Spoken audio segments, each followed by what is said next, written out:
Men who like to keep their morning routine simple will love these Multi for Him gummies, specially formulated with 12 key nutrients designed to support men's daily nutritional needs. Nature-made Multi for Him gummies help support muscle and bone health. It improves your immune health, and it increases your energy metabolism. With the quality you can trust, Nature-made Multi for Him gummies have no artificial flavors, no synthetic dyes, no high fructose corn syrup, no artificial sweeteners, and is gluten-free. Pharmacists around the world have recommended Nature-made to be the #1 vitamin and supplement brand. So when you need something that's going to help you get you through the day, when you need something that's going to increase your energy to help you get you through that workout, to make you perform as an elite athlete at the top of your ability, try Nature-made Multi for Him gummies, because you don't want to stop. To the 12th round.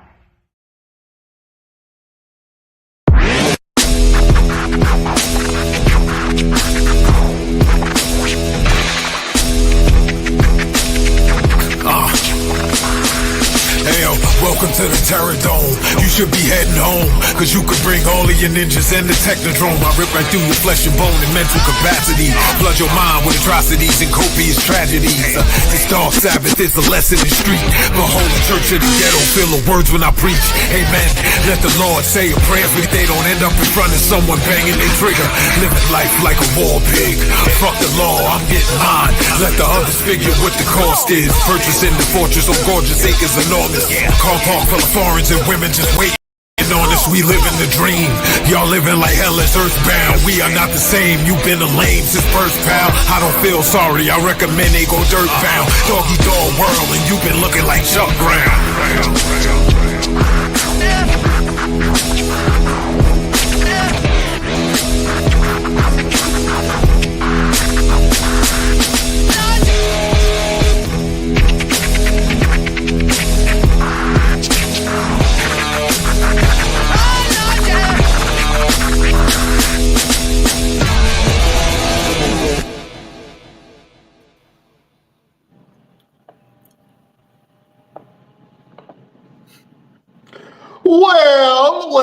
Well, beautiful people, best damn nation. It is Wednesday, and you know what time it is. It is the Best Damn Wrestling Podcast. I am your humble host, Brian Renegade, and with me, I have the best damn crew. First of all, if you see this man in a dark alley, run. He will beat you up, take your sneakers, and throw your ass in the trash can. He is a green-eyed bandit. He fights people. Sometimes he bites people. He's your mama's favorite wrestler, and he can whoop your daddy ass, the one and only Roosevelt, the fighter. What's happening? What's going on, Brian? Let's make one thing clear. The only reason why I would take a man's sneakers is to make sure he ain't trying to follow me when I leave. That's it. That's it. And now, if you got some Timberlands, all them things going. Timberlands is such a New York thing. That's such a New York thing. Yeah, such a New York thing. What's going on, Brian? How you feeling, man? Oh man, feeling pretty good, man. Can't call it, man. It's the road to WrestleMania, so it's a whole bunch of the road to WrestleMania. And if you're not excited, then I don't know what to tell you. I don't know what to tell you. Needs to do to make you excited, because we got a lot of things to talk about. And before we get to them, we're going to shout out our two sponsors really quick. Nature-made, you know all about the vitamins and supplements, and we're going to shout out to the WWE Shop.com. If you are a fanatic of the WWE, there it is. If you want to get some apparel, some wrestling belts, you want to get a hat, you want to get a scarf, you want to get a headband, a wristband, an armband, make sure you follow our link to the WWE Shop. And we would drop that in our Best Damn Wrestling Podcast Facebook group on the Facebook page. Make sure you follow us on Facebook so that way you could be in the know and connected to all our sponsors. let's get to your favorite sandwich, your favorite segment. Let's get to it. I thought you said my favorite sandwich. I'm about to say, y'all could use a turkey sandwich, I ain't gonna turkey hold you. I'm sub hungry too. sandwich, turkey I'm sub hungry sandwich too. right about now. Ladies and gentlemen, before we But go yeah, on the shout out show, to real quick, huh? before we got on the show, ladies and gentlemen, he called me the most healthiest, unhealthy man he'd ever seen, or maybe the unhealthy, healthiest man, something like that. I'm gonna be honest with y'all, and I tell you all the time, I work out a lot, and my workouts are so extreme that I can eat whatever I want. I'm a grown ass man. I eat whatever I want, and I got me some Doritos because I was hungry. For this man to be Following up with a Gatorade. for this man to be a fitness instructor, for this man to be a health fanatic and a nut the way that he eats horrible. Every time I see him, he got some Doritos, some Takis. He just held up Gatorade, which is not healthy for you at all. Enjoy that red dye 40 with them natural flavors, sir. Oh boy. You most healthiest, unhealthy brother I've met. You know what I'm saying? Absolutely. I tell you, Yeah. Your level, your activity has to supersede whatever you eat, man. So I'm good. Absolutely, man. Well, shoot. You know why we here. We got to get into it. And I hate that we broadcast on Wednesday, man, because when stuff happens, it's like it takes so long for our time to come around to be able to talk about it. And I know the world has already been talking about Elimination Chamber, man. It's just so much to unpack, so much stuff that happened at Elimination Chamber. So we got to bring it to you. Beautiful people, we got to do this. And you know, this is one of my favorite subjects right now. It's Hot Topics.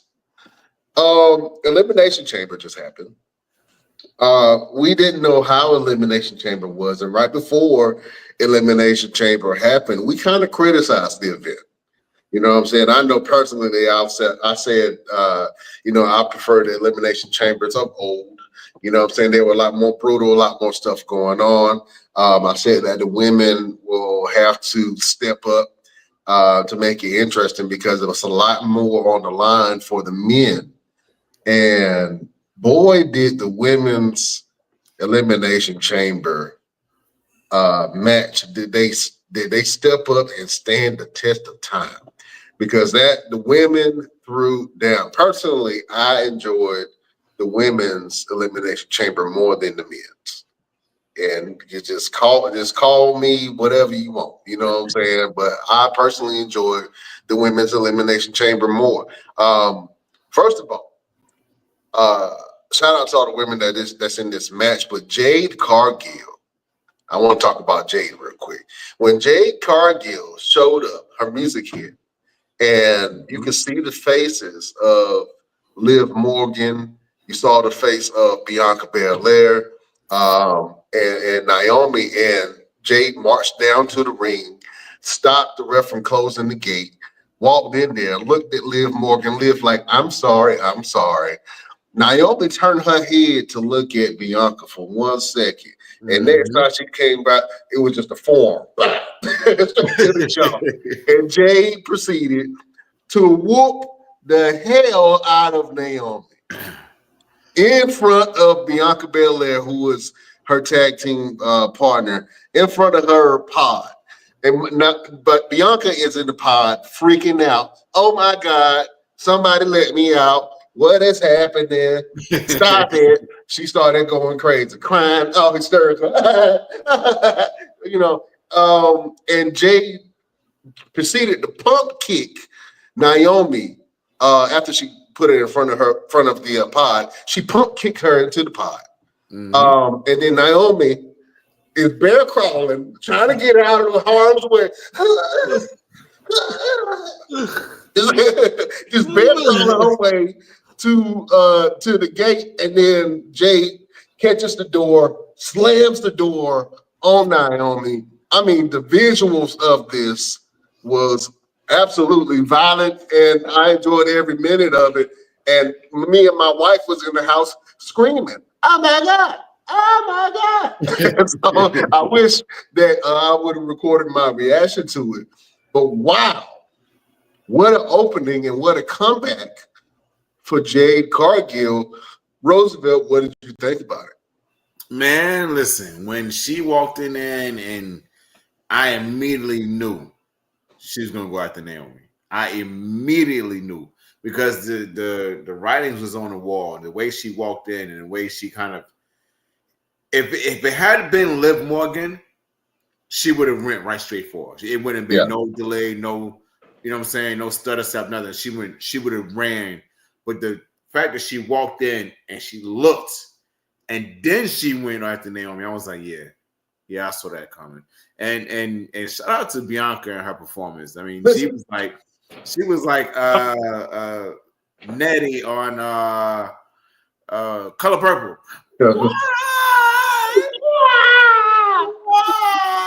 And you will never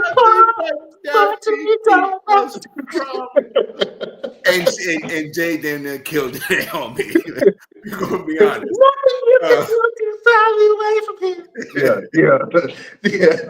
Listen, that performance was great, and I don't know why WWE they can't win Emmys and stuff, man. I don't see why not. Just the acting alone with that segment was gold, bro. Yes. And the implications of what they can do with this. I still don't think it was Naomi. I don't think it was Naomi. I don't think it was Bianca. I think it was Lash Legend. And I'm going to tell you why. Okay. Lash Legend and her tag partner had issues with Bianca and Jay chasing after those tag titles. They never got them. How do you get those tag titles or a shot at them? You get them off the ones that you've been having an issue with. The closest individual in the WWE that could look like Naomi would be Lash Legend. And that could be the very thing that's all Jade saw was someone who looked like Naomi. Now, the way they can build this is if they want to do Bianca and Jade, do not reveal that it was Lash until that match happens. I don't know if they gonna go that direction, man. You kind of spit and hit, trying to spit into the water and hit a fish. I don't know if that's true, but I know what. Now I know we criticized the women's match before it actually happened, and I know we talked about if Jade Cargill come back, what would those implications mean? And I think that still stands true right now. That Jade is going to have to stand on her own too when it comes to the ring. Because Naomi, whether people want to give her credit for it or not, Naomi has been killing it in her matches as of late. Mm-hmm. And like I said before, Bianca is a ring general in there. So if Jade is going to be the true force of nature that I know Triple H wants her to be, she is going to have to stand on her own too in that ring, and she's going to have to look and match the power of Bianca and the creativity of Naomi. You know what I'm saying? So Jade, I absolutely know that she can. But she's going to have to prove a lot of people wrong as far as them saying that she can't wrestle or whatever the case may be. I think that she's put in the work. But, hey, with this return that she just did, and she looked like $1,000,000, like she looked like every bit of the investment that WWE put in her. I absolutely think that Jade Cargill can be that star. The next Bianca Belair, the next Charlotte Flair. I think that she could be that star in WWE, but she's going to have to prove a lot of people wrong. My issue with all of this is there was nothing to follow up with it on Monday.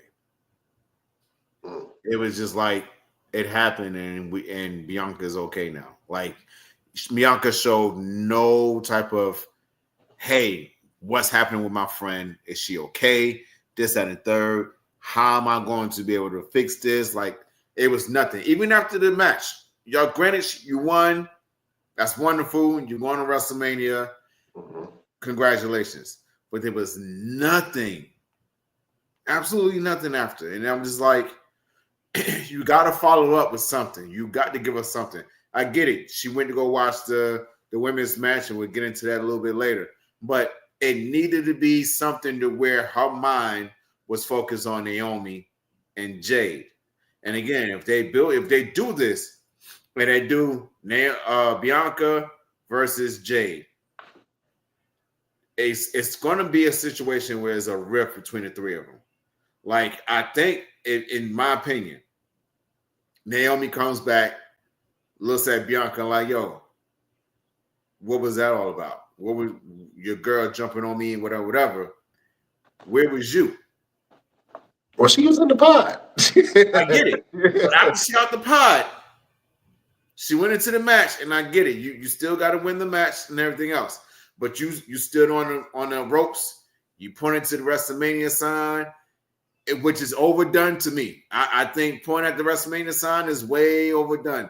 Man, I think it's part of the lure of WrestleMania to be able to do that.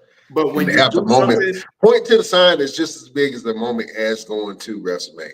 But when you have a moment when Jade comes into the ring, to the Elimination Chamber, and Molly Wops your homegirl, I think thinking about that sign is the last thing I'm going to do. And WWE should let her have that moment where she don't even acknowledge the sign. Boom, 1, 2, 3, I won. I'm out. I'm going to go check on my girl.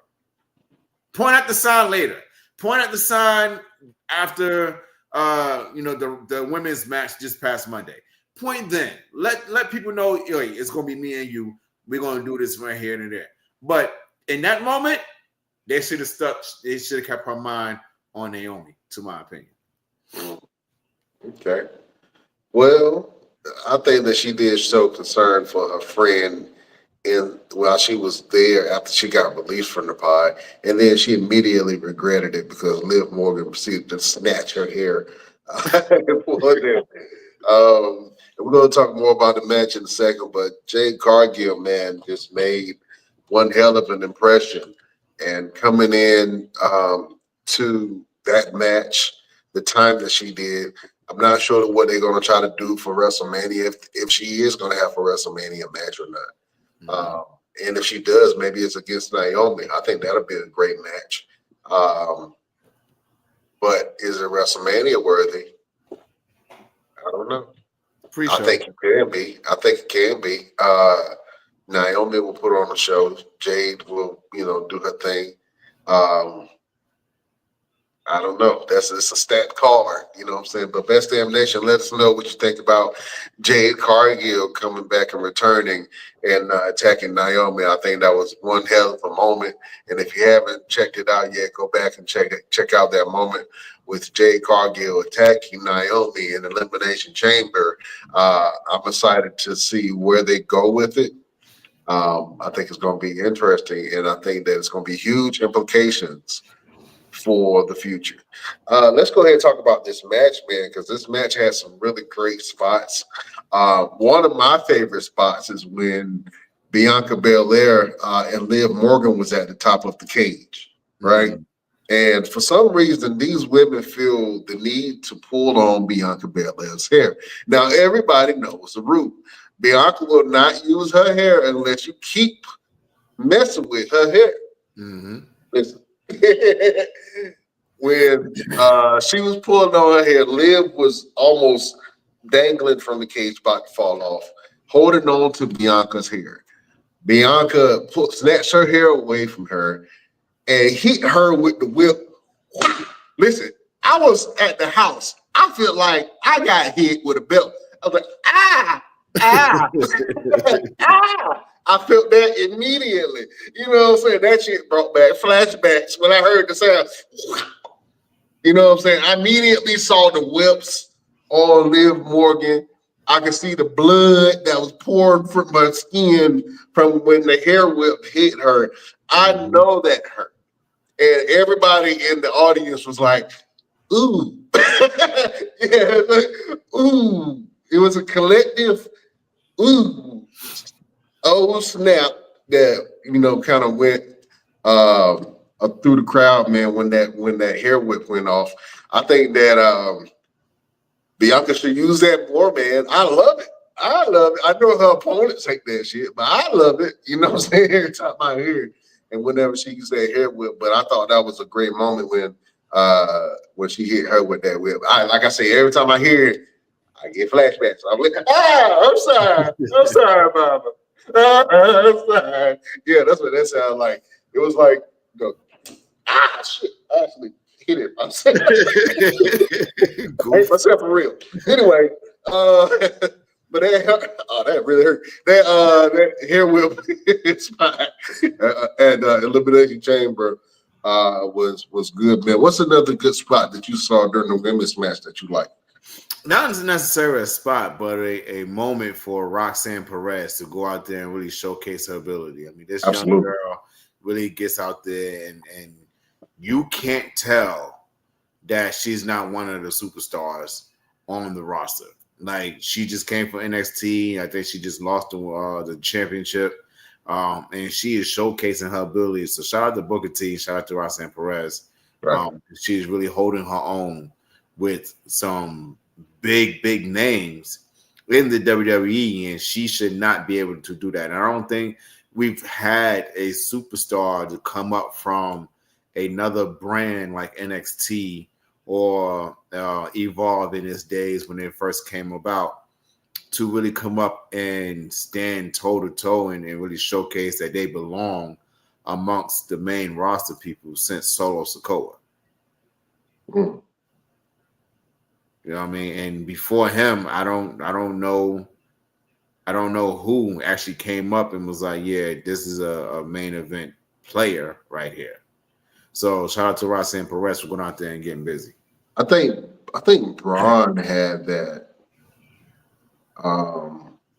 air about him, but it's still, they had to introduce the crowd to Braun a little bit, and Braun had to.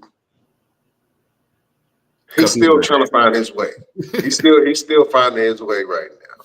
I think you're right. Roxanne Perez just stepped in, and she's like, I belong here. Mm-hmm. And I think that Roxanne should have came to the main roster a long time ago, but maybe the timing wasn't right because they didn't have anything for her or the direction that she was going to go.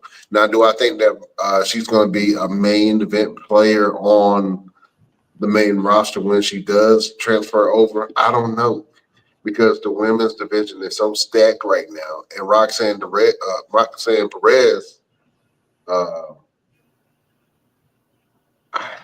I don't know. Like, I don't know if she's strong enough that people will want to come and just watch her wrestle and be a main event draw. You know what I'm saying? You have to put her in the ring with somebody that can allow her to, you know what I'm saying, to get her over. We got to put her in the ring with somebody that'll get her over and allow her to get on the mic. Like, as long as she can get on the mic and talk her trash and then get in the ring and you help her get over, should be fine. I don't think that Roxanne is that. And I know that she's had a lot of different feuds, and I love that about Roxanne Perez. But I don't think that she's all that great on the microphone yet. And I think that she's still kind of finding her way as a heel, because it's like, I don't believe it. I don't know. I'm trying hard to like believe what she's saying. And I know that a lot of women don't really see her as a threat because she is on the shorter side. You know what I'm saying? But Roxanne Perez is really good in that ring, and she can go on the microphone. Like, she can have banter, but I don't know where she fits on the main roster, and we'll see. And it's been a lot of NXT women's call-ups lately. I think the only real success story I can't say the only because there's been two. The two main success stories from the last NXT call-ups was Tiffany Stratton and Lara Valkyria. Yes. You know what I'm saying? Now Lara is the U.S. women's? No, she's the Intercontinental Women's Champion, and Tiffany Stratton is the Women's Champion right now. So I mean, they did great when they came up, but we saw some people that didn't have such a great run. You know what I'm saying? Um, and I know I got their faces in my head right now, but I can't remember their names. um, but it was a couple of people that got called up, and it was wet farting the wind. They did nothing. You know what I'm saying? Zoe Starks is one. Zoe Starks. Zoe Stark. I can't really say that because Zoe Starks, when she came up to main roster, she got busy. Now she didn't do anything as far as like winning the championship or making a real impact because the fans really still don't know where to place her.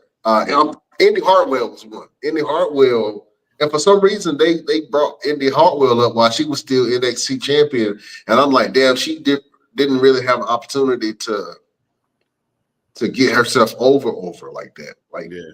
You know what I'm saying? She didn't really get a chance to find her footing as NXT Women's Champion before she was called up the main roster. And then she was just, like a sidekick to Candice LeRae, and they did nothing. Mm-hmm. And then they got rid of Eddie Hartwell, and then Candice LeRae started going with Nia for some strange reason. But Kiara James is another one that they called up, and I was like, that shocked me because I was like, oh, she's not ready. Is it Katana? I'm sorry, Katana James. Is Katana James?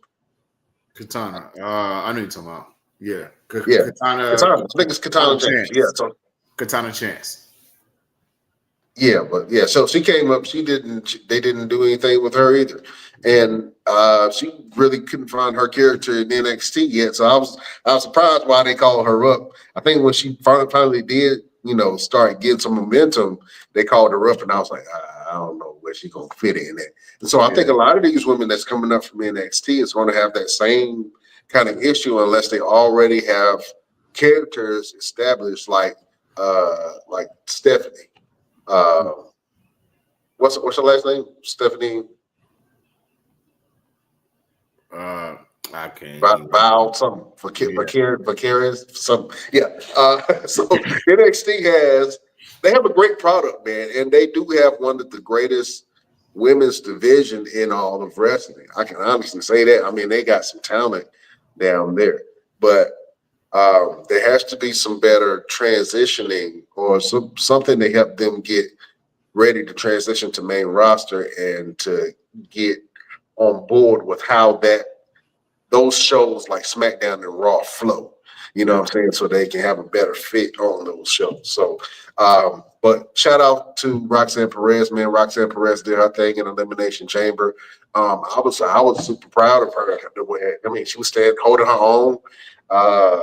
She looked great in there, and I thought she was going to take it to the end, man. I thought they were going to put the rocket boots on Roxanne for a second. You know what I'm saying? Yeah. But she did her thing, and she ended up getting eliminated. But she had a great showing, man. And I think that WWE, every time they put home on a PLE, she's been showing out. And so I think they have a lot of promise from Roxanne Perez in the future. But Bianca Belair was your winner, man. And I think that I was excited and both shocked that Bianca Belair won that match. I thought for sure that they was going to take her ass out. I did too. I thought they were going to take her out. It was going to be Bayley. I was really hoping it was going to be Bayley because I'm like, that would have been, and especially with I know we can already talk about it with Io Sky winning the title this past Monday. Bayley and Io would have. Bayley would have made more sense. Yes, way more. And Bayley and Io at WrestleMania would have been the better story. I did want to see Bianca and Rhea. I thought 100% that Rhea Ripley was going to win that fight on Monday, but Io Sky has always won against Rhea Ripley. So Rhea Ripley has never beat Io Sky from NXT to main roster, and so she lost that bout because she was paying way too much attention to Bianca, and then her and Bianca started jaw jacking, which they were cool. So in this business, man, it's really hard to keep friends. You know what I'm saying? It's really hard to keep a good friend, man. And then especially when, paychecks and belts come around, you know what I'm saying? It's every man for themselves, man. And I think a lot of people, I personally wanted to see Bianca versus Rhea Ripley. I've been wanting to see that for years. And they've always tagged, and I'm pretty sure that they've had some matches against each other on dark shows and stuff like that. Well, But NXT, they've had NXT for sure. They had some matches in NXT. Yes. But I really wanted to see them who they are now against each other. And I thought that was going to be a great match. But low key, Io Sky versus Bianca Belair, that's going to be a fire match too. You know what I'm saying? So I can't be mad at it, because even though I did want to see Rhea Ripley versus Bianca Belair, Io Sky versus Bianca Belair, they're going to tear the damn house down. You know what I'm saying? So that's going to be a great fight too. A lot of people are sleeping on that. You know what I'm saying? So I believe they had a rivalry on NXT as well. Yeah. They've had a rivalry on NXT too. They have had a rivalry in NXT. And so Io Sky is very comfortable facing those women, you know what I'm saying, because she's fought them before. And Io has a swagger about her that you can't really explain. You know what I'm saying? It's like she just got it. You know what I'm saying? That she's confident in her ability. She can't even speak English all that great. But the fans have rallied behind Io. Io has, just like Rhea Ripley and Bianca Belair, Io has pockets of fans, depending on the town that she goes in, and those fans are really loud for Io Sky. So don't think that people are not rooting for Io, or that Io doesn't have footing when it comes to fan interaction, because she absolutely does in a lot of places, man. So I'm excited to see where they go. Like I say, personally, I would have loved to see Bianca Belair and Rhea Ripley go at it, because that powerhouse versus powerhouse was going to be great. But maybe, just maybe, Io Sky versus Bianca Belair is the match that we need for WrestleMania. And I think they're going to tear the house down. So we'll see how that goes. But shout out to Bianca Belair for winning Elimination Chamber. And she will be facing Io Sky at WrestleMania for the WWE Women's title. Yes. Yeah. Oh, man. Kevin Owens and Sami Zayn. Man. Did you see that insanity? Huh? I thought that the match was good. I knew they were going to go hard, because they're friends. They love each other. And so when you're friends and you love each other, and there's a different level of trust there, you could do some pretty evil, maniacal looking stuff, even if it might not be, it's still considered safe, quote unquote. They weren't trying to kill each other, but I can tell that. Well, they were trying to kill each other, but they were trying to kill each other safely. Yeah. You know what I'm saying? They had one brutal fight, man, and I think it became uncomfortable for a lot of people, just off of the aesthetics of what Kevin Owens was doing to Sammy, blase. Sammy is a really great actor, man, and he's really great in that ring. And so I think a lot of people, they underestimate Sammy in his matches and how good his matches actually are. The match is really good. For some reason, that match got overshadowed by everything else that was happening during that night. But they put on one hell of it was stiff. Sammy versus KO was a really stiff, and it ushered in at the end the return of the one and only Randy Orton, which a lot of people was wondering where Randy was. And I think that Randy came in a little too late, bro. It's like it's Elimination Chamber, bro. I'm not sure if Randy is really worried about getting on this WrestleMania ticket. But this is crazy. Where does Randy Orton fit in WrestleMania? It would have to be him and KO. They're going to have to just put him and Kevin Owens in there. I was really excited. I don't even know if I want to see that again. he gotta look, like as my mom used to say, you better go get your hit back. And he gotta get his hit back. And this is going to usher in, as you like to say, the Randy of old. You know what I'm saying? We saw glimpses of we saw glimpses of that Randy when he was about to punt kick Kevin Owens in the face. Yes. And I was like, oh snap, he brought it back.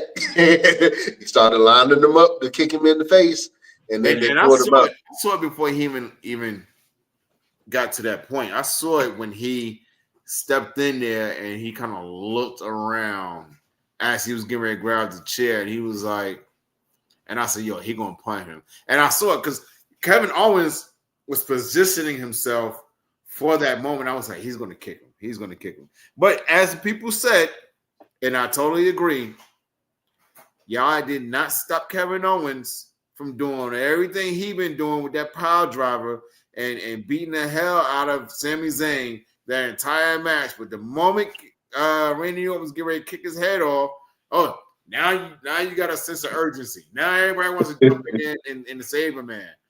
Ridiculous. Let him get his head kicked off. Love you, Kevin Owens, but let him get his head kicked off. Yeah, I wanted him to take his head off. But I think that the match that if they do Kevin Owens versus Randy Orton, it needs to be a stipulation match. It can't be a regular match. Because it just gonna feel like a regular Monday Night Raw, SmackDown, whenever they wear whatever brand they're on now. It's just gonna feel like a regular match that they've had before.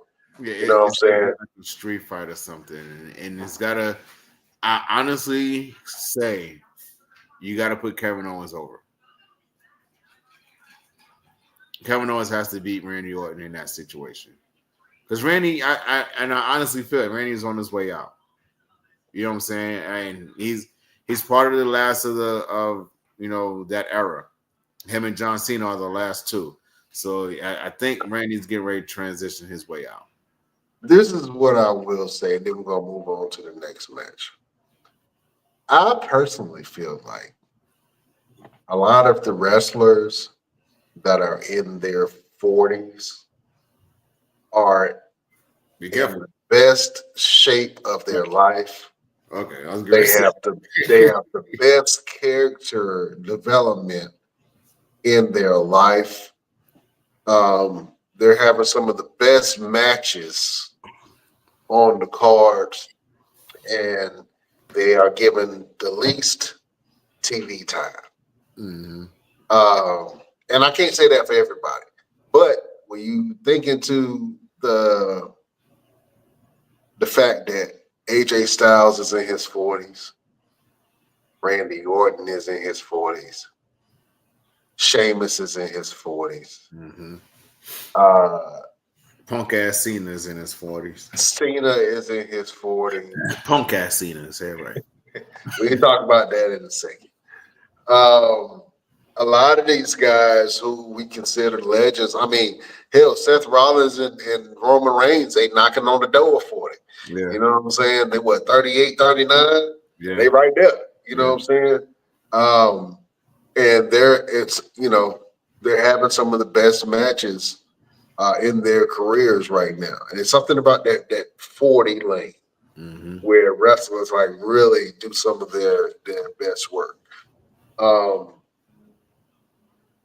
I don't know what's going to happen, if they're going to have locker room leaders in the future or older wrestlers because it seems like they're starting to phase all the old wrestlers out to make room for these new wrestlers. And then they are putting the older wrestlers on like a part-time schedule and then trying to figure out, like, especially for the women, they haven't got no respect for the women veterans. You know what I'm saying?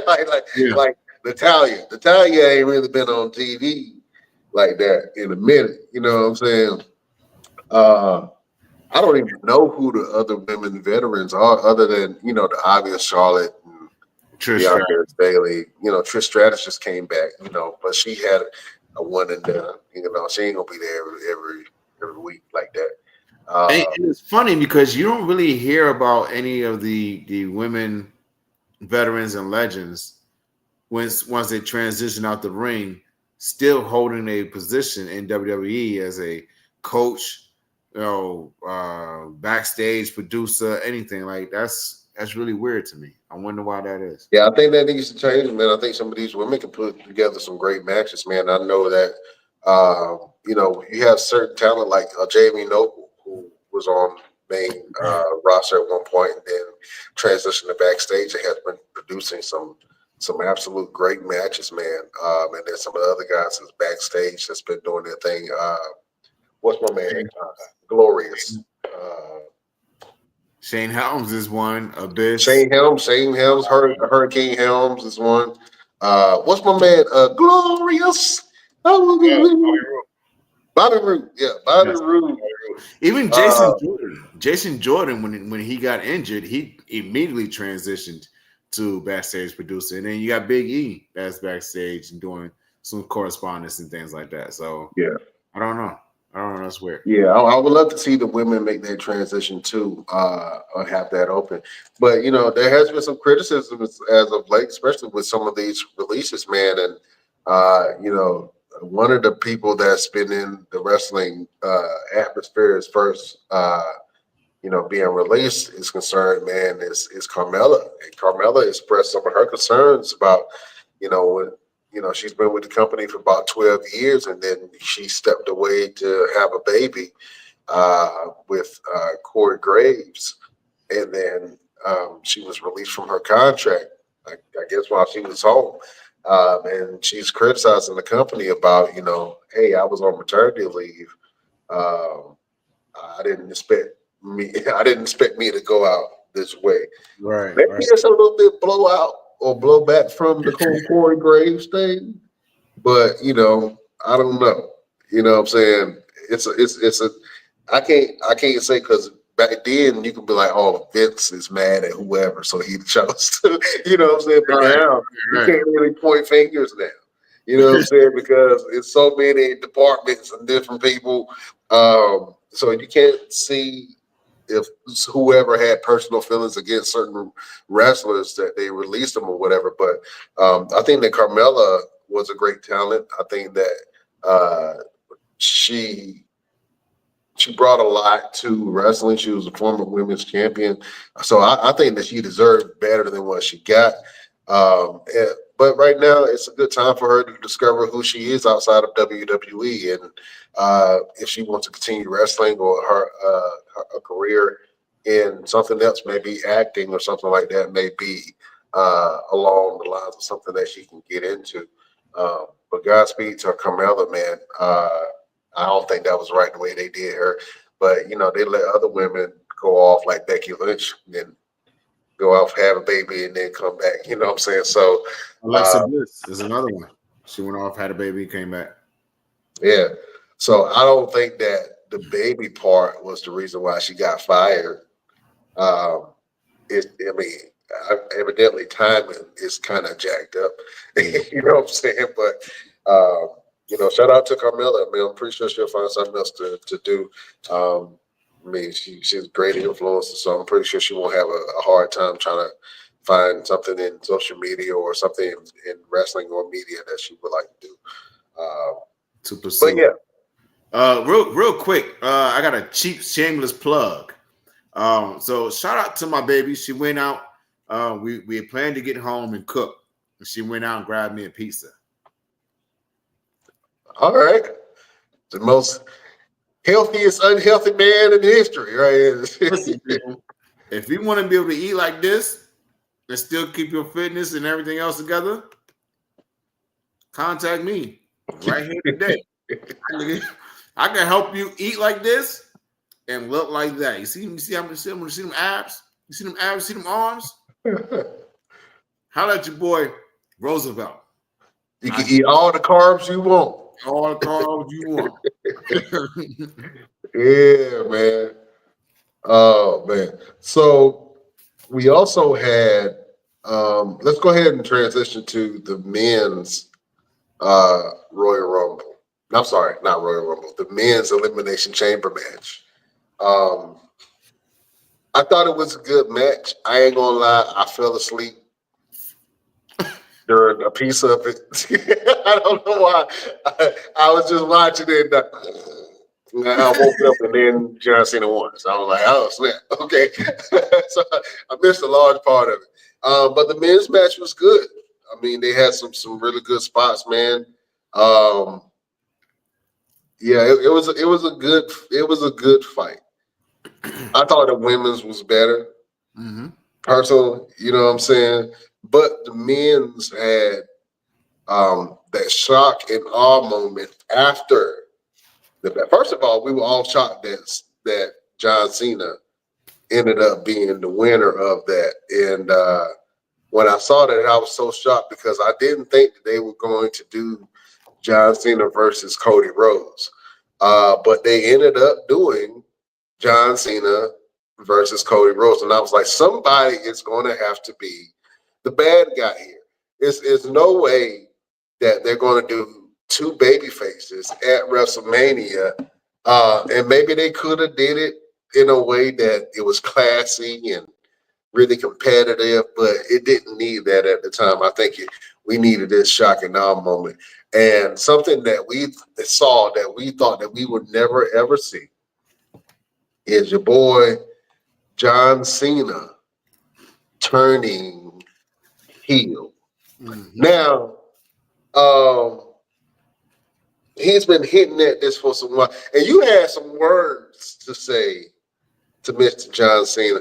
Beautiful people, let's listen up to see what Roosevelt had to say about your boy John Cena. Why?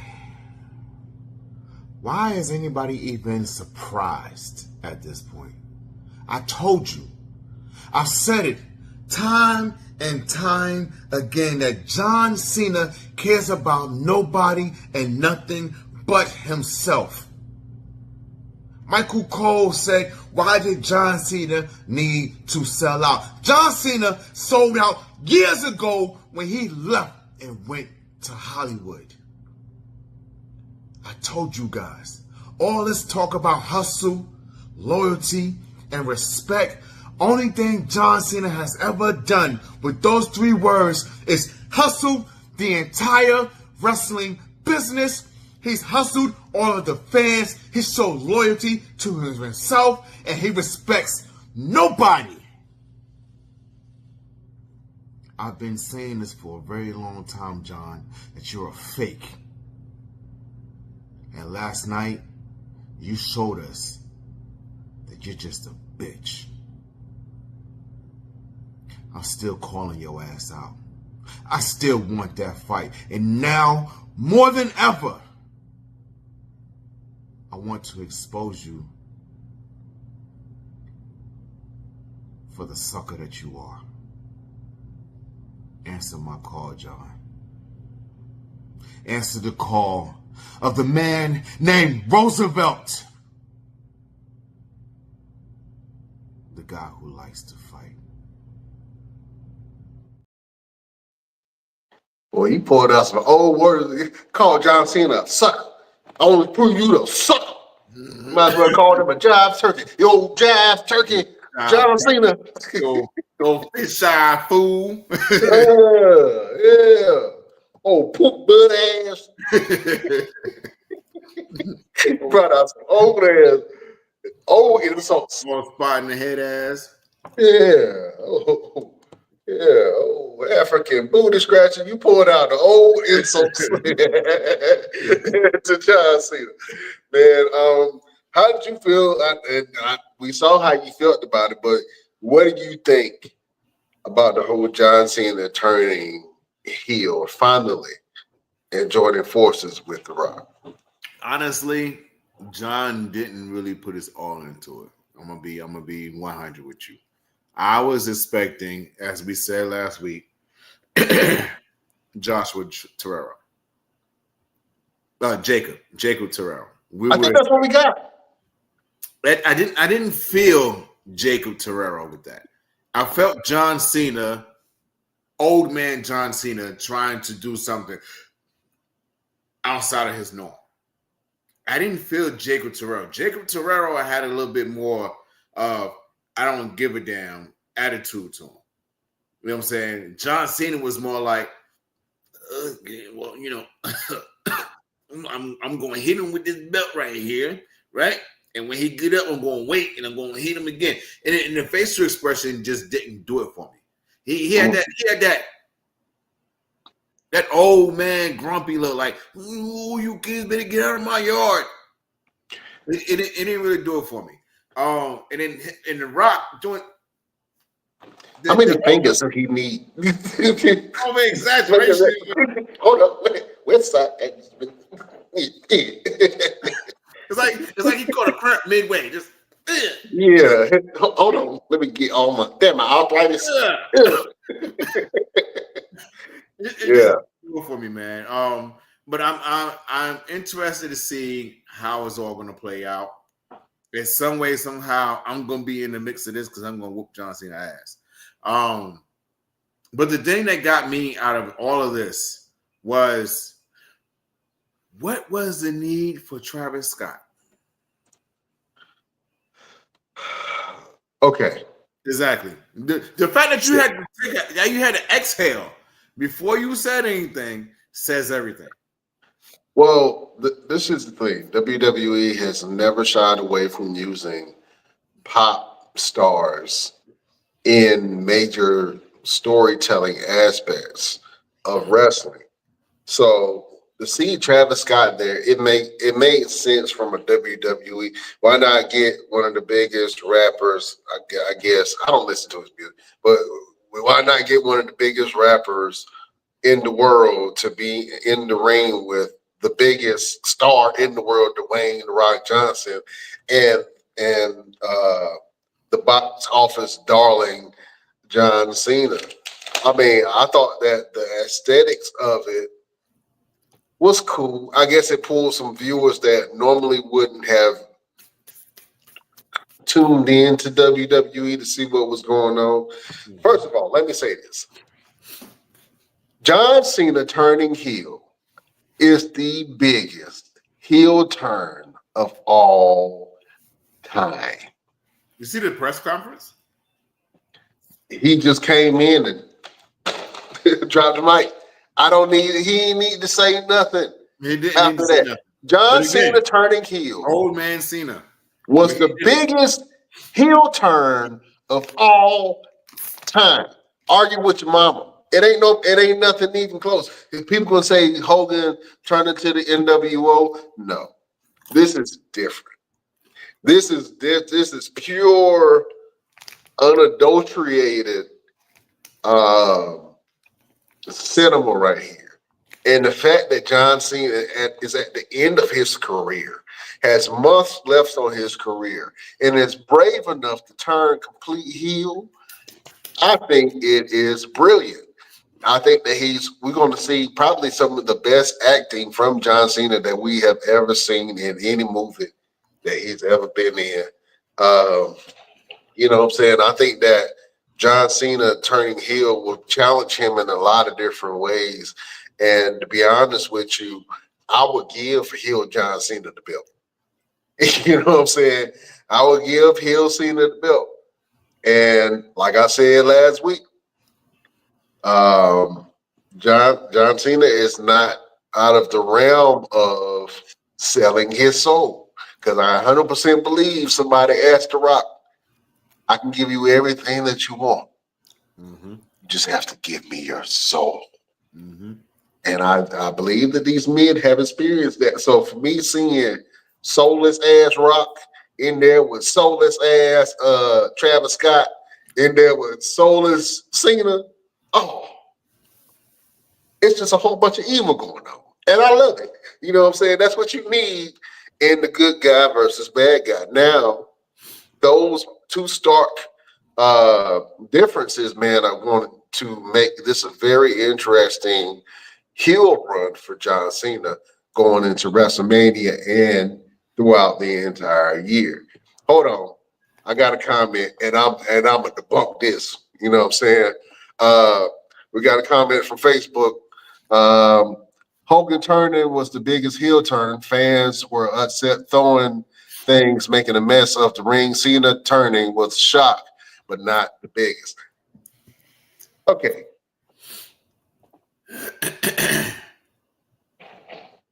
We can debate that because Hogan turning was big for the industry. Hogan turning was big for the industry because it ushered in a new era of attitude to the wrestling world. Cena's is just as impactful because now we're in the Netflix era. And before, the biggest heel of all time was Roman Reigns. Mm-hmm. Now John Cena has come back into the mix. And for him to be and this is the difference because Hulk Hogan was still wrestling. You know what I'm saying? Cena is at the end of his career and decided to be a heel. And I 100% believe that this Cena's heel turn will be the greatest heel turn of all time. It's gonna be hard pressed for you to convince me otherwise because this is going to be on a whole different level from when Hogan turned into Hollywood Hogan to the NWO. Now, maybe I'm wrong. Maybe a lot of people may disagree with me and say Hogan turning was probably the greatest heel turn of all time. What's another good heel turn that you remember?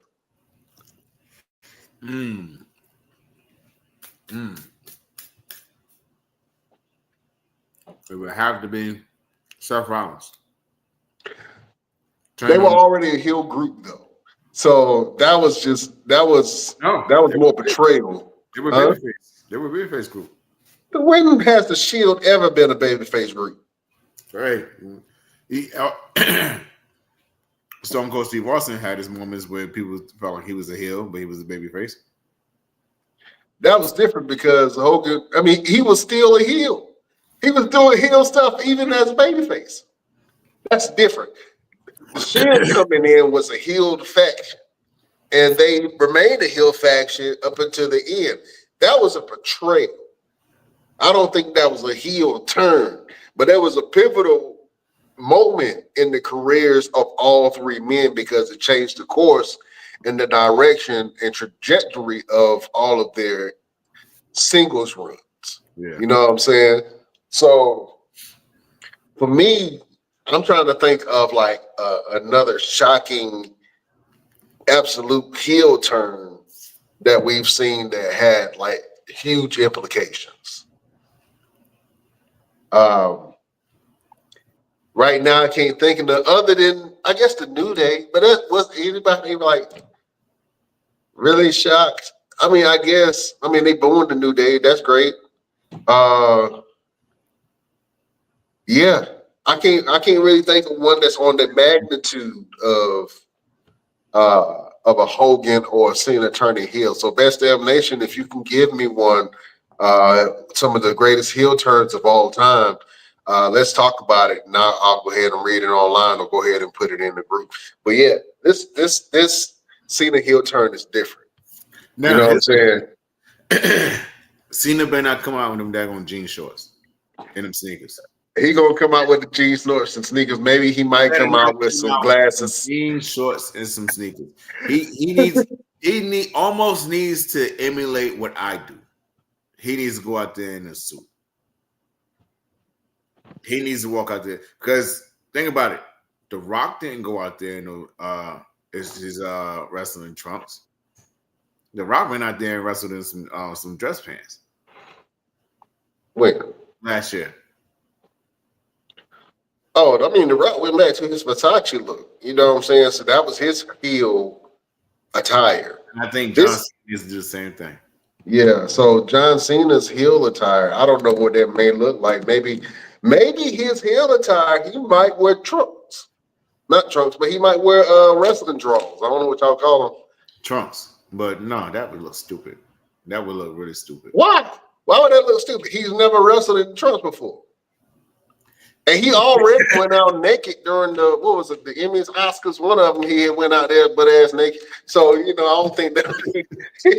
I think in terms of ring gear, you need to go from a point of almost having nothing on to more clothes. You want the other way, it makes no sense. Listen, I'm gonna tell you something. If John Cena want to go out there and piss some people off, this how you do it. You want John Cena's ring attire? Huh? You want it? Don't do it. Right there. That's John Cena's ring attire. So look when he hold up there, don't he look like Ernest P. Worrell? What's that? Don't he look like Ernest? You talking about Ernest? Yes. Ernest P. Worrell. Yeah, Ernest scared stupid. Ernest goes to camp. Yeah, that's Ernest right there. Ernest Scared Stupid was probably one of my favorites as a kid. With the gremlins in it. Yeah, that was cool. Yeah, John Cena. Listen, I think that this is great. I can't wait to see what actually happens. The Rock and John Cena aligning is amazing, first of all. You know what I'm saying? I think those two, arguably two of the biggest actors on the planet right now, are teaming up. The history between the two of them, the rivalries they've had. Yeah, the rivalry, the history, the stories, and then both of them being at the top of Hollywood, and then Cena is still competing with The Rock. In the middle. Well, mid high level tier, they compete. You know what I'm saying? The Rock got his franchises. Cena got his franchises too. He got the whole DC. What is it? Suicide Squad, and what's the character? The Peacemaker. He got that whole franchise. You know what I'm saying? So John Cena will forever be Peacemaker now. You know what I'm saying? Better than Black Adam. Yeah, better than Black Adam. Listen, Black Adam. I thought Black Adam was good when I first saw it, but it wasn't. The only reason why Black Adam was good, because I went to the 4D. They had a 4D theater in Apex in North Carolina. Mm-hmm. And you go there and it's like you sit in the chairs and the chairs move and it shoot water and stuff at your face and you can feel the fans and laser lights and all kind of stuff going on. It's a full body experience. I went to go see Black Adam starring The Rock at this 4D theater, and it felt like The Rock whooped my ass for 2 hours. I was so beat up. My back hurt, my leg hurt, my popcorn was all over the floor.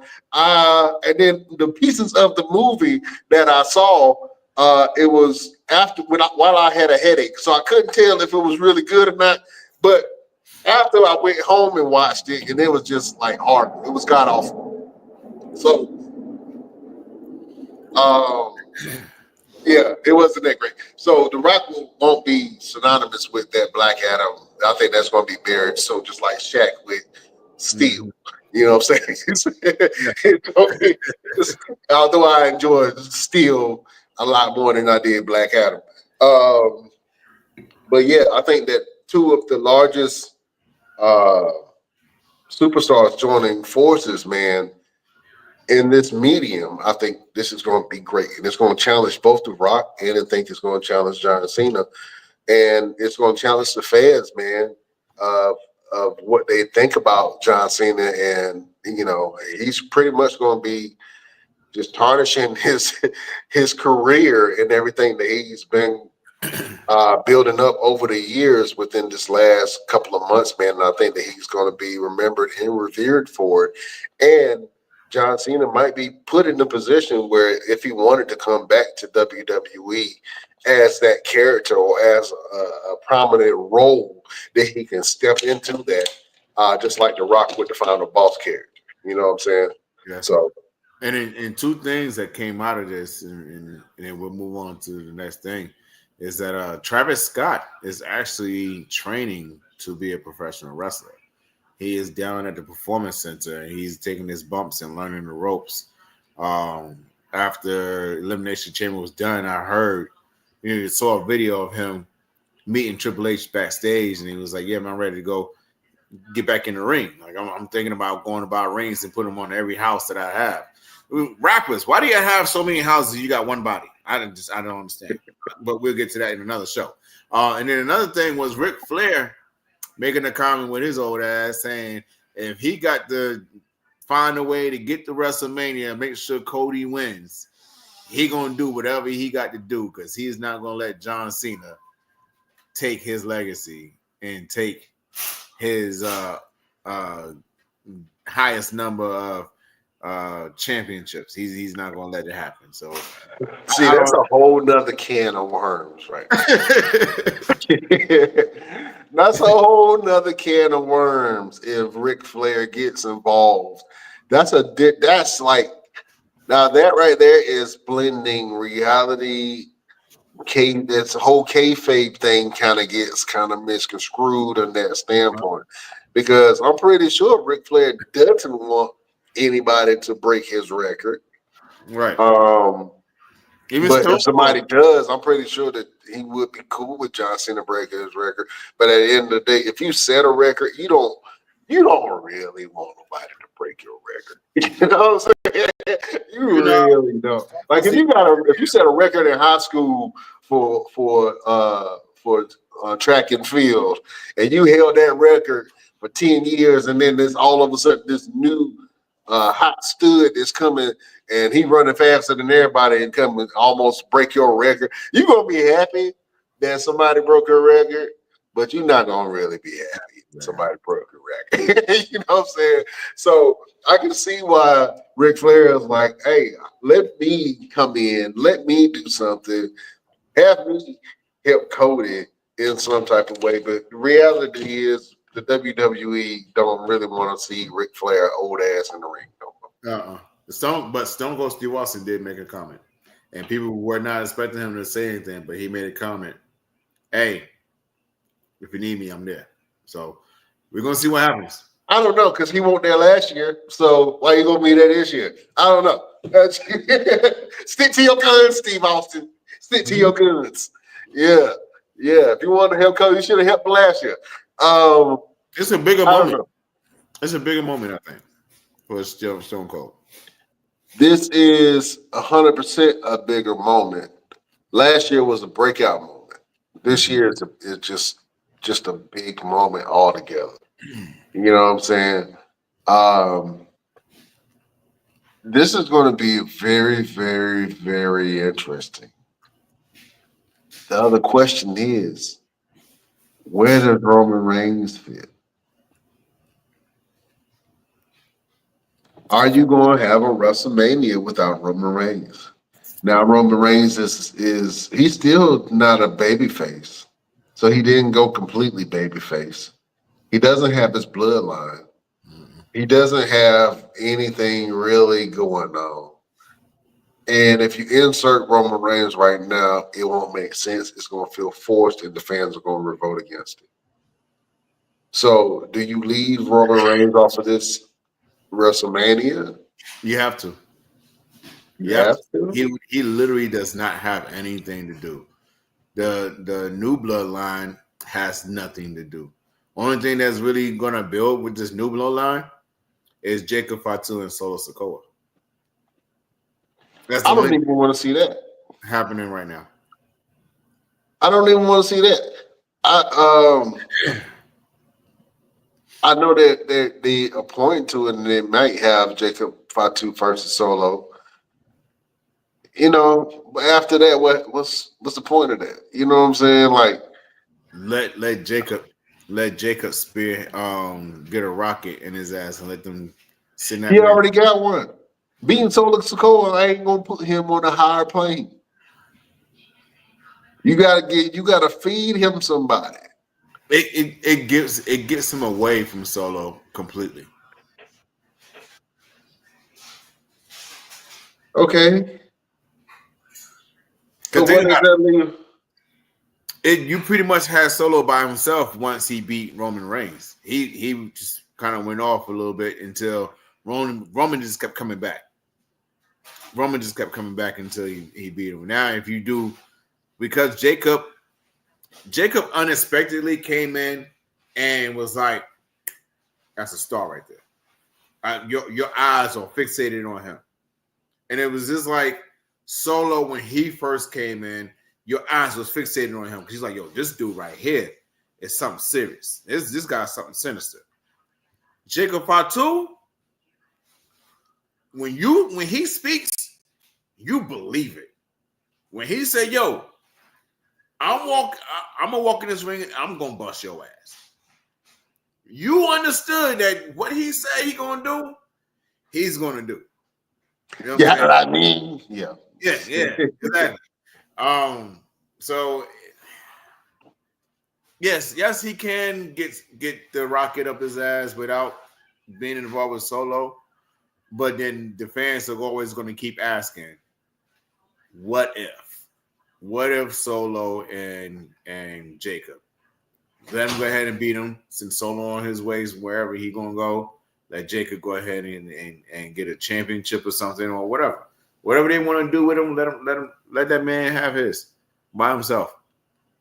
Mm. And like I said, it's unexpected because everyone they consistently said he ain't supposed to be here. Yeah. He ain't supposed to be here. Won't nobody supposed to touch that man. He won't even supposed to be able to leave the country. Y'all done made a way for him to leave the country. Y'all done got him a passport. He on planes and whatnot. He ain't even supposed to be here. But he here. And since he here, he busting ass. Yeah. 100%. And I love Jacob Fatu. I think that the problem with Solo is they didn't really give Solo a lot of talking points. And so people couldn't really build their opinion around Solo. They wanted Solo to be good because he was the new hot upstart. But Solo didn't really talk until he took over the bloodline. And when he did speak, he talked too much. Yeah, but it didn't really connect with the fans the way it's supposed to. When they let Jacob be Jacob, and when he started cutting the promos and using some of that Bay Area lingo and really showed that he is a threat in that ring, they took the reins off of. They still got reins on them because they're not crazy, but they loosened it up a little bit, let him talk and let him be himself, and that organically got over with the people. You know what I'm saying? With Solo, it feels like Solo was a little, I ain't gonna say it, a little forced on us. You know what I'm saying? And I wanted to see Solo do good, but Solo's gonna have to go into a whole different character change and really connect with fans. And I don't know how he's going to do that without the whole bloodline, without Roman being there, without just by himself. I don't know if he has the acting chops in the segments to be able to get over with fans. Yeah. The way he's supposed to. Now, we already knew once Jacob got there that Jacob they were going to put that strap on him. He was going to go. And they were worried that he was going to overshadow Solo Sikoa. Now, the moment has proven itself. He has overshadowed Solo Sikoa in that standpoint. But Jacob Fatu will definitely be a star. He will definitely be the next tribal chief. I think that if they really wanted to do something, put Roman against Jacob Fatu at WrestleMania, and I think people they'll gravitate to that match. Yeah. Although that match will be slow and boring and methodical for the first 3 to 5 minutes, it's gonna be just an ass itching for about a good 5 minutes, and then it's gonna pick up at the end. But yeah, we'll see. I mean, the bloodline members got to go somewhere, but right now it's looking like that Roman Reigns will not be in this WrestleMania, and it's looking like that Seth Rollins will be the opposition to CM Punk, which I'm excited to see that. You got John Cena versus Cody Rhodes, which heel John Cena is money. And then that makes Cody Rhodes even more of a babyface. And we'll see who comes to Cody's rescue this time. You know, but it seems like everybody that came to help Cody either got beat up or left to die. So, you know what I'm saying? KO and Sami Zayn and Randy Orton all messed up over Cody. Mm-hmm. You know what I'm saying? And I don't see Cody coming to none of their age right now. So we'll see. But this WrestleMania is shaping up to be something great, something spectacular, man. Anything else from that night? First, Travis Scott. I want to go back to Travis Scott because he punched the hell out of Cody. He legit. He legit clocked his ass. He hit him with one of a solid punch to the face. I don't think Cody was expecting that, even though Cody was, oh yeah, you can hit me, whatever the case may be. I don't think that he expected him to lay it in like that. It sounded solid. You know what I'm saying? He definitely connected with some meat. But the thing that I like is when a lot of these wrestlers, and mind you, matter of fact, we've been looking for Drake ass for months. You know where we found him at? We found him at Elimination Chamber sitting behind the commentary table with Lil Yachty. Mm-hmm. You know what I'm saying? All of your favorite rappers are wrestling fans. Don't get it twisted. Mm-hmm. Don't get it twisted. You looking at us like we're all of your favorite rappers. I don't care if you're a street dude. All of your favorite rappers are wrestling fans. Mm-hmm. Name one. I guarantee you they watch wrestling at some point in their life. And if they not there, they watching it now. They coming to these shows. They showing up. WWE, and we talked about this a long time ago. WWE has embraced that hip hop pop star element. Mm-hmm. And they're involving it more into the music. And you seen The Rock had a hell of an entrance, man, when he came in. He had in Louisiana. Yeah. And he had Lil Wayne at the beginning of his song. Oh my God. Oh my bro. The fanboy in me. I started freaking out. I heard the Lil Wayne. I was like, oh, that's dope. And then the rock music hit, and I'm like, yo, that has to be one of the greatest entrances that I've seen from The Rock. Because just the fact that he recognized that, Lil Wayne at Louisiana artist in Louisiana is a big thing. And so he wanted to incorporate that. And I'm glad that he was able to incorporate Lil Wayne's music into his music. And you're starting to see all these rappers and entertainers that are coming to these wrestling events, that are wanting to jump into the ring, that are wanting to do some of these things that these wrestlers have done. You mentioned that Travis Scott, he got the wrestling bug now. Now all of a sudden, oh my God, this is a different energy. He said it himself, hey man, this is better than, I don't want to say it, but this is better than performing. Mm-hmm. Music is better than performing music. The vibe, the energy that you get from it. There ain't nothing like it. And you can see the excitement all over him. It's the same thing that happened to Bad Bunny. Bad Bunny got the wrestling bug bad. And I'm surprised he ain't going to be in this WrestleMania right now. Or he didn't show up at the Royal Rumble. But a lot of these rappers are starting to get into this whole wrestling thing, man, and want to be a part of it. You know what I'm saying? So I love that aspect of it. I love that WWE has now really embraced hip hop and are putting a lot of these people on Front Street and having people like Jey Uso and now The Rock and then other wrestlers introduce some of these entertainers to the WWE wrestling crowd. Little side note, Canada booed the hell out of the national anthem in the beginning of the event for Elimination Chamber, man. The Canadian crowd was not here for it. And I keep telling people that Even though it's wrestling, man, these is politics, bro. You don't think that WWE going into these other countries that they don't have to get clearance to do that? Right. You don't, you don't think that when they go and they are taking over a whole town, whether it be locally or overseas, that's not being noticed?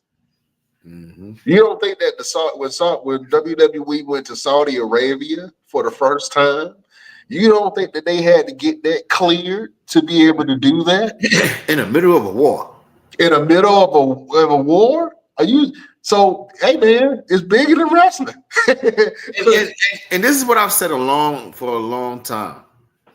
If you want to end a war in any capacity, put on a wrestling show. Mm. Put on a wrestling show, bro. It is the craziest thing. Like we just said, when WWE went to Saudi Arabia for the first time, they had a ceasefire. These fools that were shooting at each other are at the wrestling show cheering. Hey man, you hate that guy? Yeah, I hate that guy. Hell yeah, yeah, whatever you say, yeah, I'm with that. Yeah. What was that? I'll kill you tomorrow. Yep, same year. Yep. Put on a wrestling show. Let's just look. You want to end the war in Ukraine? Put on a wrestling show. You want to end? So you telling me to end the war in Ukraine, you got to put Zelensky and Putin in the wrestling ring together, and they got to duke it out? Hey, let them walk. Let them walk their favorites to the ring. I don't give a Put on a wrestling show, bro. Put on the wrestling show. Put on a wrestling show. Tell me a moment in life where you were going through something so terrible that if you watched wrestling, you didn't forget about it in that moment. That's what wrestling does for people. You can be going through look at Make-A-Wish. Look at all these kids. And all kinds of things going on with their life, and a wrestler shows up and they forget that they're going through that situation. Until now. Like John Cena said, man. Break-A-Wish Foundation. That's what it is. Break-A-Wish Foundation. Before we close the show up, I want to talk about a show. PLE is coming up. I believe it's this Saturday. Yes, this Saturday in my hometown of New York at Madison Square Garden, which is going to be very big for NXT. NXT is hosting Roadblock. It used to be a WWE pay-per-view. Now it belongs to NXT. And on the card, we have Jordan Grace versus Roxanne Perez, which is definitely going to be a really good match. Jordan Grace made the transition from TNA to WWE, so she is 100% WWE now. So that is going to be really, really interesting. We have a street fight between Ethan Page and Javon Evans, which is going to be really, really good. Shout out to Javon Evans, North Carolina native, young kid, went out there and got busy. Then we have the NXT Women's Championship match. It's actually a winner takes all match. It's the NXT Women's Championship and the NXT Women's North American Championship. We got Julia versus Stephanie Valkyrie. This is the one you two talked about earlier. That should be a really, really good match. Then we have the TNA World Tag Team Championship on the line between Matt and Jeff Hardy versus Nathan Frazier and Axiom, which is going to be amazing. If you don't watch the show for anything else, you should be watching this show just for that match by itself, along with the street fight. We can't take away from street fight, but that match right there. And then the match of all matches, the Titan versus the Titan. This is like Darkseid versus Thanos, okay? Obafemi versus Moose for the NXT Championship. In the words of Big E, it's a lot of meat slapping. Pause. But this is some two big dudes that are going to be throwing each other around. And I watched Moose NXT debut against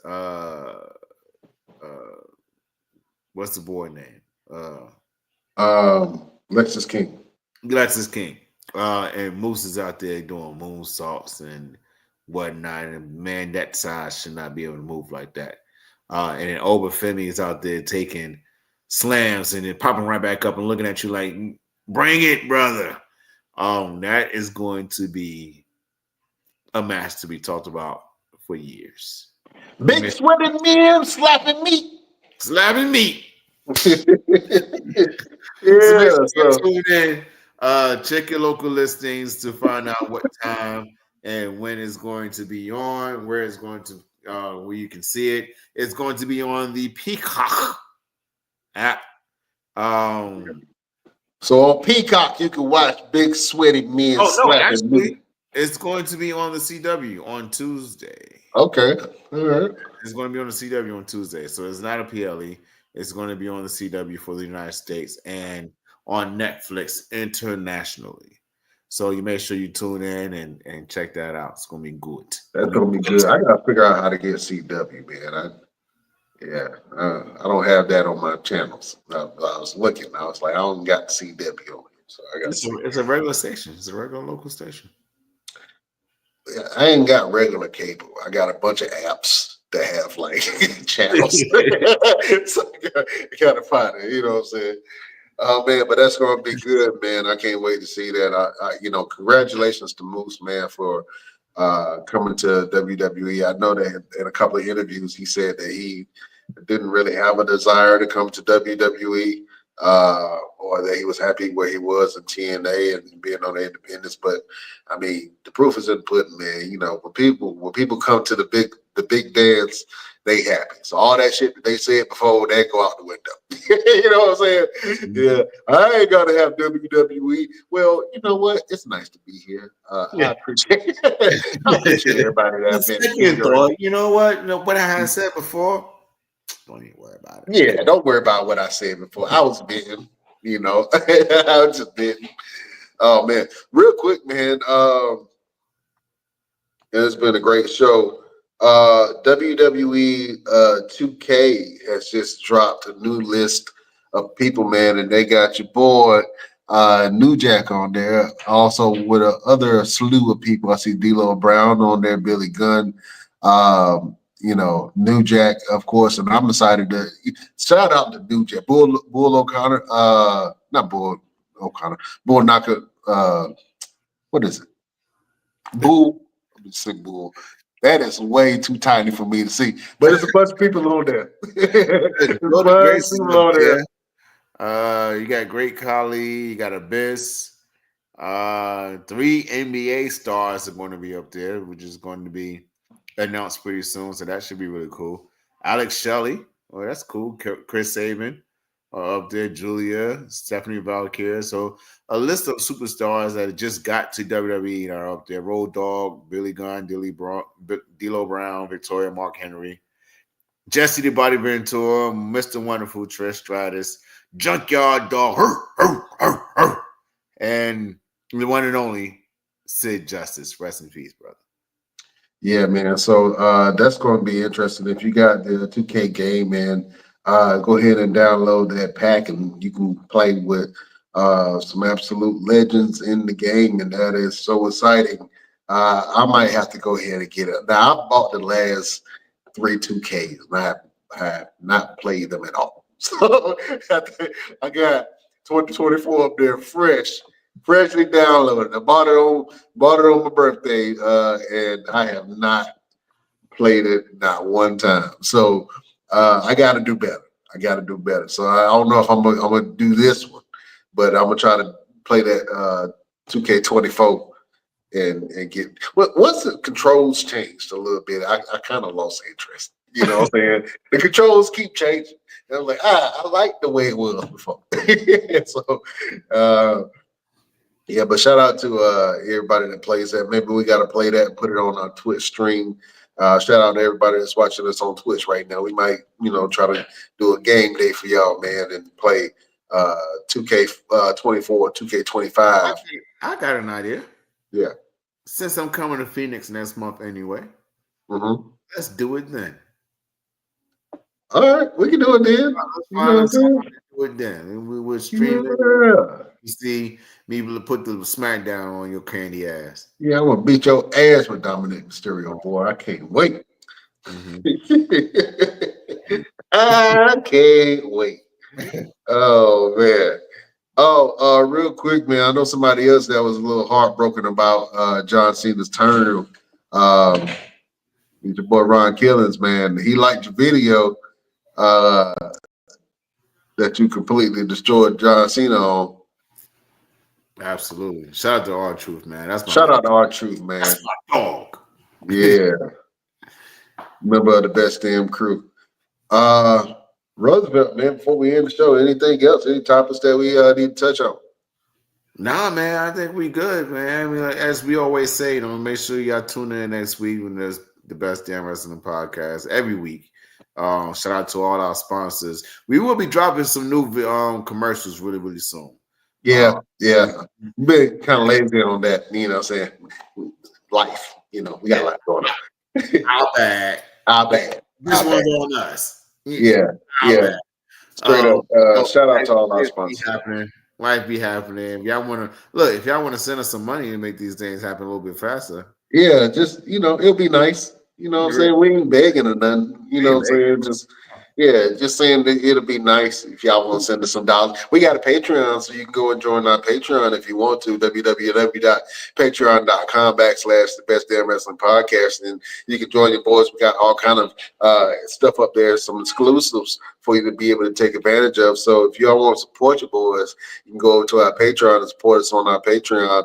Other than that, you can join our page and go to www.bestdamnwrestlingpodcast.com, and you can see the latest that's on there. You can book some training with Roosevelt, man, and all kinds of stuff. So we're excited. Come and join us and support your boys at the Best Damn Wrestling Podcast, and go to the bestdamnwrestlingpodcast.com and see what we got going on. Check out some old interviews.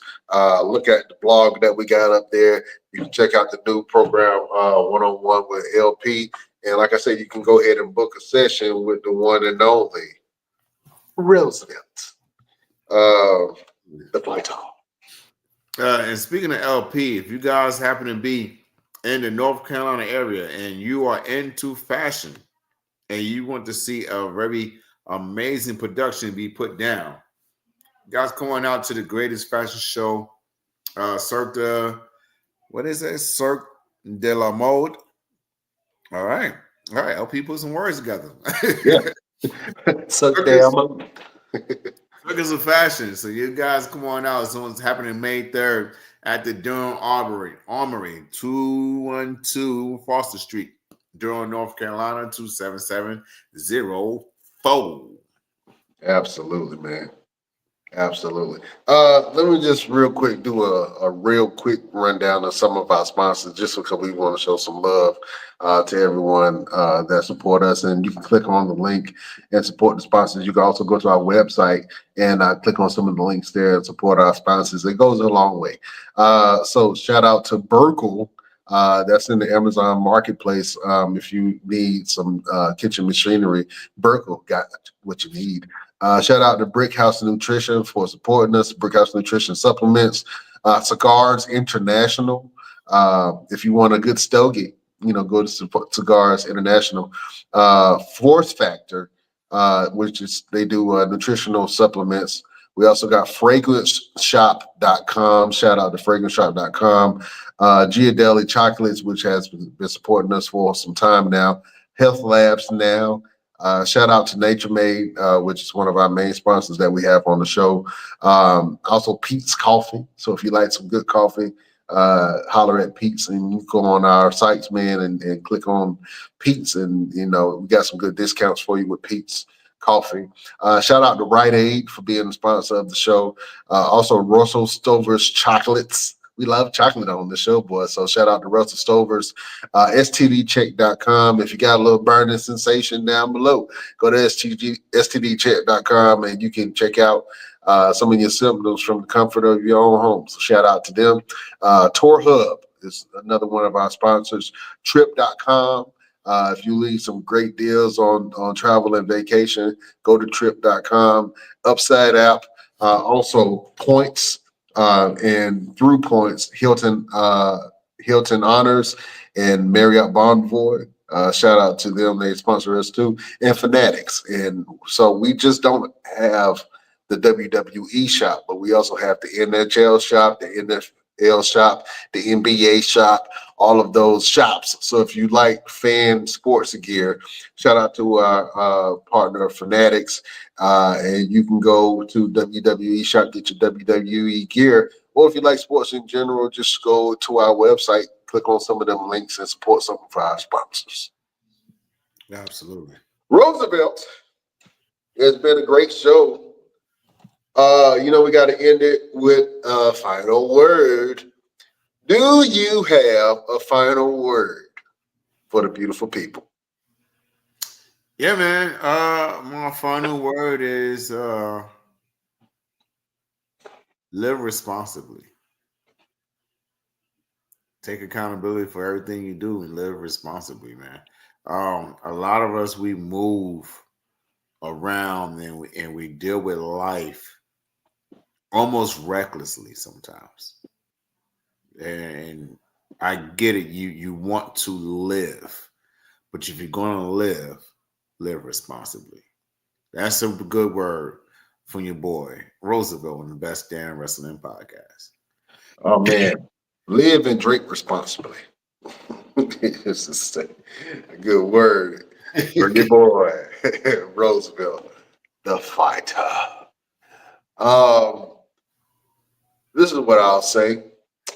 My final word for today is that you cannot always be motivated, but you can always be disciplined. And when motivation is not present, discipline should take over. Mm-hmm. So a lot of people, I've said this a lot of times, like, I don't quite feel motivated to do something. I don't feel like doing it. I'm in my gym right now. I got a home gym. I ain't been in my home gym in some time now. So I need to lift some of these weights. I need to hit that punching bag over there. And in times where I don't quite feel motivated to do it, that's when my discipline should step up. That's when me coming in here at 5 o'clock in the morning needs to be scheduled. That's when I need to be tough on myself and to motivate my body to do things that my mind is saying I'm not motivated to do. I need to allow my discipline to kick in, and you need to allow your discipline to kick in to be able to do certain things in your life that motivation can't always when motivation is not present. You know what I'm saying? So if you're not motivated, allow the discipline in your life to take over to be able to move you forward. You know what I'm saying? So when motivation is missing, then your discipline needs to kick in and kick your ass. That is the final word from your boy, Brian Renegade. Oh man, I'm excited. We on the road to WrestleMania.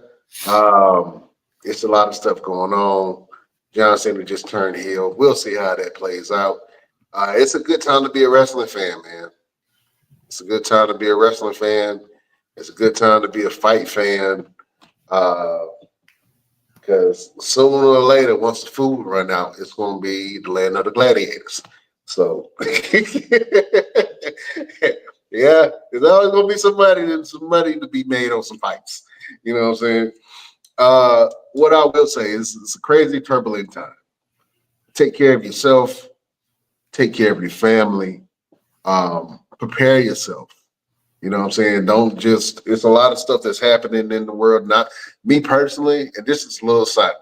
I've worked in emergency management for some years. I've worked in disaster relief for some years. The thing that I will say is that everybody is always caught off guard when the disaster happens. You know what I'm saying? And the people that get through it are the people that are prepared for it. You know what I'm saying? So these are turbulent times that we are living in. Prepare yourself, prepare your family. Talk to your neighbors, see who and what is around you. Stock up on food and water. Electricity, generators, Generators. flashlight. Have protection for yourself. You know what I'm saying? All of those things, because I would rather you be prepared than suffering. You know what I'm saying? When you don't have to. So, like I say, a lot of crazy stuff happening right now. A lot of weather. Y'all just had some tornadoes and storms in North Carolina today, right? And what's crazy is my school was having a tornado drill scheduled today. They rescheduled the drill for Friday because they said, well, we're going to reschedule just in case something happens. And we end up having a real... Y'all should have had that. That was perfect time. We ended up having a real tornado touchdown in here, and we all really had... It was no drill. It was the real... Yeah. So it was very interesting. Everyone kind of getting together and made things happen the way we needed to. But I would even say go as far as learning another language. Train your mind to do things that you just never thought that you would need. Right. You know what I mean? And I say this to people all the time. They used to ask me, about certain things that I do and why I've done them. Like for instance, I can tie my shoes, I can tie a tie, I can do whatever I need with just one hand, and it doesn't matter which hand it is. I'm right hand dominant, but I can do it with either hand, just in case. And I taught myself that decades ago. Just having a futuristic mindset. And it helped me in the long run when I broke my hand with wrestling and I only had one hand to be able to operate and sustain life, and I lived alone. So just in case, you just never know. Learn how to drive your car with your left and your right foot. Just in case. Learn how to drive backwards. Just in case. We live in a world where everything is possible now. And people say, oh, you think about things that might happen. Yes, I do, because it might happen. It might happen. Because you know why? Because things happen. Yeah, there is no more of there's no way that could happen. It is every way that it can happen now. So prepare yourself for everything. Absolutely, man. Prepare yourself for everything. And one last message from your boy John Cena. Beautiful people, best damn nation. John Cena, we coming for you. We will see you next week on the next best damn wrestling podcast. You see how we did that? I saw it. Yeah, we here. We here. We did that. Yeah. Beautiful people, we bid you adieu.